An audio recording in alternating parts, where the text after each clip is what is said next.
नमस्कार दर्शक मित्रों, आप देख रहे हैं स्टार मैक्स न्यूज। मैं अशोक राजपूत। अब्दुल्ला बना संतोष, भाइयों को फोन करके बोला मदरसे में पढ़ाता हूं। उत्तर प्रदेश में कई लोगों के धर्मांतरण का मामला खुलने के बाद अब कुछ ऐसा ही केस सूरत से सामने आया है।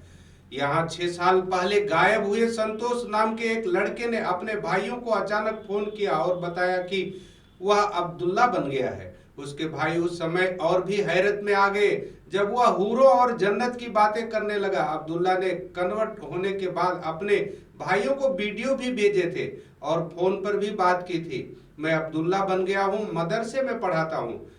उसके फोन पर अपने भाइयों ने उसने फोन पर अपने भाइयों से कहा कि वह अब संतोष से अब्दुल्ला बन गया है और कश्मीर के दोस्तों के साथ मदरसे में है।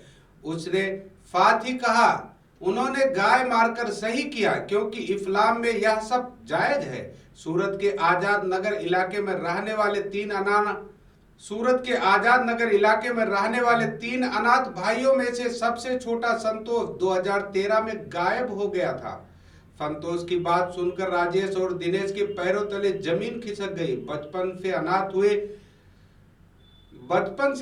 होने के कारण तीनों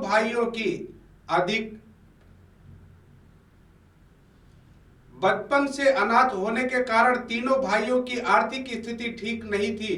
दोनों भाइयों ने आरोप लगाया कि उनकी आर्थिक स्थिति ठीक न होने के कारण लालच और प्रलोभन देकर संतोष को अब्दुल्ला बनाया गया। भाइयों का कहना है कि उनके भाई का ब्रेन वॉश कर दिया गया है। राजेश और दिनेश ने कहा कुछ समय पहले वह अपने कश्मीरी दोस्तों के साथ था जिनकी पहचान पाकिस्तान में कुछ लोगों से की।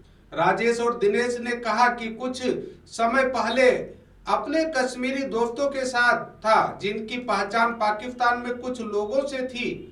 मदरसे से संतोष को वापस लाई थी पुलिस। राजेश और दिनेश ने पूरे मामले की जानकारी हिंदू संगठन को दी, जिसके आयोजक देवी प्रसाद दुबे ने मामले की गंभीरता के बारे में पुलिस को सूचना दी। पुलिस संतोष को दिल्ली के एक मदरसे से सूरत ले आई, लेकिन कुछ महीनों बाद वह भाइयों को बिना बताए वापस चला गया। इस पूरे मामले में देवी प्रसाद दुबे ने बताया कि स्लीपर सेल की तरह उसका इस्तेमाल हो सकता है। उन्होंने कहा कि ऐसे लड़कों का इस्तेमाल देश विरोधी गतिविधियों में भी किया जा सकता है। इस बाबत सरकार और पुलिस को ध्यान देना चाहिए।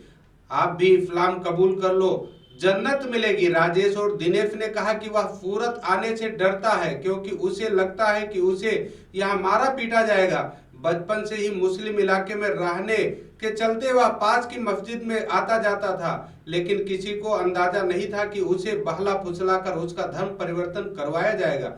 वहीं जब संतोष का फोन आया था तो उसके साथियों से भाइयों ने उसे वापस भेजने के लिए कहा था, जिसके जवाब में कश्मीरी साथी ने कहा था कि वह वापस नहीं आएगा और इसकी शादी करवाई जाएगी। संतोष के साथियों ने साथ ही उसके भाइयों से कहा था आप भी इस्लाम कबूल कर लो, हमारा मजहब बड़ा आसान है, इसमें जीते जी भी नफा है और मरने के बाद भी नफा है, जन्नत में जाओगे।